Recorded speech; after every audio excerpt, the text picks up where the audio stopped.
Assalamualaikum warahmatullahi wabarakatuh. Baik, kali ini kita akan bertemu kembali untuk belajar bersama pada materi lanjutan penulisan prosa atau cerita. Kali ini kita akan mengembangkan penokohan, maka hal yang harus Anda ketahui adalah karakter tokoh dalam fiksi itu seperti apa dan bagaimana mengembangkannya dalam sebuah cerita. Setelah ini kita akan belajar terkait dengan sudut pandang. Oke, kita lihat dulu karakter tokoh ya. Pada umumnya orang membaca cerita bukan karena plotnya, tapi melainkan untuk teman waktu senggang. Biasanya kan lagi santai, menunggu, dan sebagainya. Nah, dalam fiksi kita bisa menemui seseorang dan mengenalnya lebih dalam atau bahkan menemukan diri sendiri dalam cerita. Anda mungkin pernah merasakan ya ketika baca novel A atau cerpen A, kok kayak saya banget ya kisahnya gitu. Nah, begitu biasanya ya. Nah, kata William Sloane berpendapat bahwa semuanya berujung pada hal ini. Ceritakanlah kepadaku tentang diriku. Aku ingin lebih hidup, beri aku diriku. Jadi seperti itu analoginya. Kalau F. Scott menyatakan gini, tokoh adalah plot dan plot adalah tokoh. Bahkan tokoh lebih penting dari plot. Jika Anda masih mengingat penjelasan saya sebelumnya terkait dengan latar dan alur, plot itu tercipta karena adanya latar dan tokoh. Jadi gitu. Makanya Scott menyatakan di sini tokoh adalah plot, plot adalah tokoh. Sangat penting sekali karena tokoh inilah yang menghadirkan cerita. Dari sosok tokoh, plot mudah berkembang, tetapi dari plot belum tentu bisa muncul tokoh karena memang plot tercipta karena adanya tokoh, seperti itu ya. Secara umum, penulisan fiksi diawali dengan pembuatan kerangka atau pola karangan. Ini biasanya kalau penulis pemula kita diminta ini ya, kita minta framework, outline, seperti itu. Nah, Kami Harja menyatakan menulis fiksi yang pertama perlu dipikirkan adalah tokoh-tokoh. Jadi kalau awal tadi saya pernah menyatakan pikirkan dulu tokoh Anda itu tokoh khayalan atau tokoh imajinasi, itu perlu Anda perhatikan. Terkait dengan ini kita akan mendefinisikan dulu karakter. Karena terkait dengan penokohan ya, karakter itu sama dengan watak. Artinya, kata Kesel merupakan pelukisan kepribadian manusia yang mengambil peran dalam suatu kejadian. Nah, karakter atau watak merupakan pelukisan manusia pelaku yang memiliki keistimewaan dan kelemahan sebagaimana manusia secara darah daging dalam menghadapi benturan peristiwa. Jadi, pelukisan pelaku manusia yang memiliki kelemahan dan keistimewaan, intinya manusia dalam pribadinya ya gitu, seseorang ada kelebihannya, ada kekurangannya gitu ya. Nah, macam-macam tokoh itu ada tokoh bulat, ada tokoh rata, gitu pembagiannya ya. Sekarang kita lihat. Tokoh bulat ini tokoh 3 dimensi, sangat kompleks dan memiliki sifat yang bertentangan dengan keragaman pengalaman yang utuh. Biasanya merupakan tokoh-tokoh utama.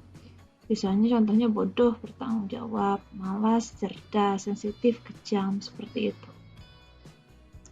Kalau tokoh rata ini, tokoh yang hanya memiliki sedikit sifat, mudah ditebak atau stereotip, tidak ada yang dapat menciptakan konflik sejati, biasanya terdapat dalam sebuah setting. Jadi tidak sesuatu hal yang berbeda ya. Nah, caranya Anda melukiskan tokoh dalam penulisan cerita itu ada 4. Ada metode ideal, metode autobiografi, metode biografi, atau metode campuran. Silakan dipilih mana yang lebih Anda pahami.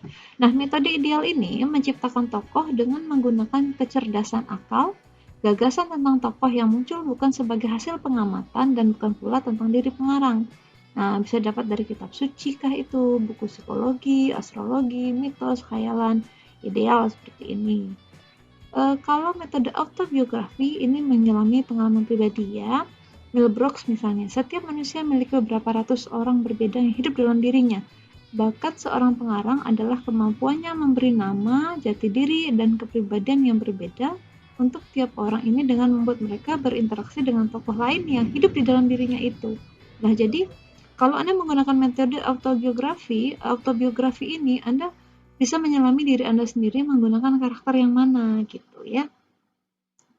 Metode biografi. Nah, ini menggunakan orang yang diteliti atau diamati sebagai titik awal untuk menciptakan tokoh fiksi. Anda mungkin sosok siapa yang Anda sukai, itu bisa jadi karakter ya.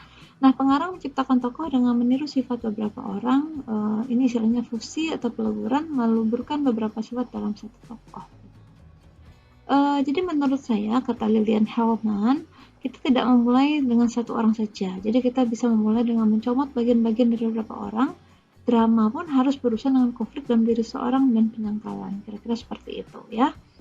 Terakhir ada metode campuran. Nah, ini gabungan dari biografi dan ideal. Jadi selain tadi mencomot beberapa biografi orang, Anda bisa juga menggunakan metode ideal seperti ini. Oke.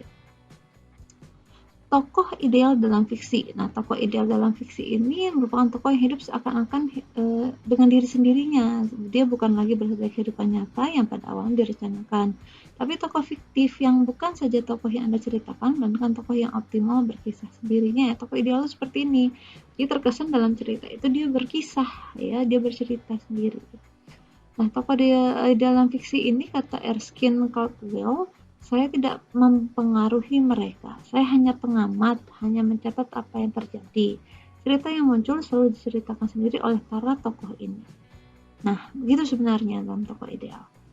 Kritik terhadap pembebasan tokoh ideal. Menurut John Kiefer, mitos bahwa para tokoh bisa membebaskan diri dari para penciptanya menunjukkan bahwa pengarangnya adalah orang bodoh yang tidak memiliki pengetahuan atau kemampuan untuk mengendalikan buah penanya. Ini menurut John Kiefer adalah suatu hal yang absurd. Kita lanjutkan. Ada pula kritik di atas kritik tadi. Kata Joseph Novakovic, sesungguhnya sungguh konyol jika seorang pengarang menganggap bahwa cara yang dipakainya adalah cara yang juga harus dipakai oleh semua pengarang. Nah, ini. Akan tapi, sungguh baik mengetahui pendekatan apa saja yang ada dan mencoba semuanya untuk mengetahui cara manakah yang terbaik dalam diri kita. Jadi ini lebih bijaksana, kata Novakovic. Jadi kita bisa menggunakan berbagai cara dan mencari mana yang terbaik dalam versi kita. Nah, pembentukan karakter dalam fiksi itu, kata Jacob Sumarjo, bisa melalui perbuatan, melalui kata-kata atau ucapan, melalui bentuk tubuh, melalui ide atau pikiran, melalui deskriptif naratif.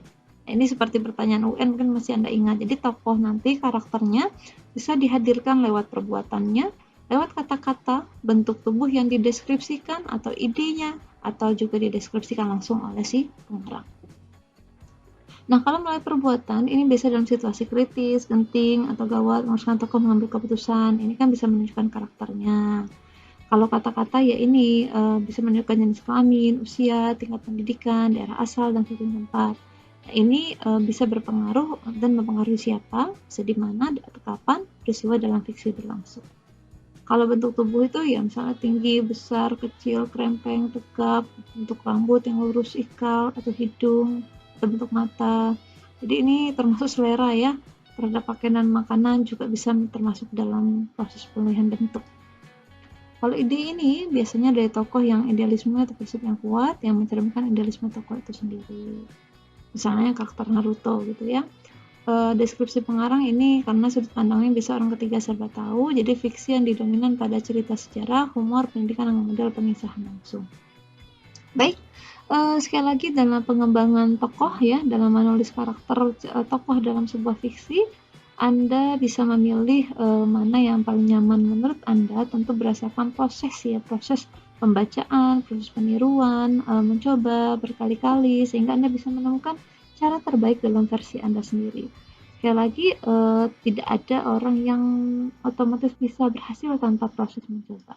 Jadi selamat belajar, selamat menulis, semoga bisa menciptakan karya-karya sastra yang bermanfaat buat semua orang.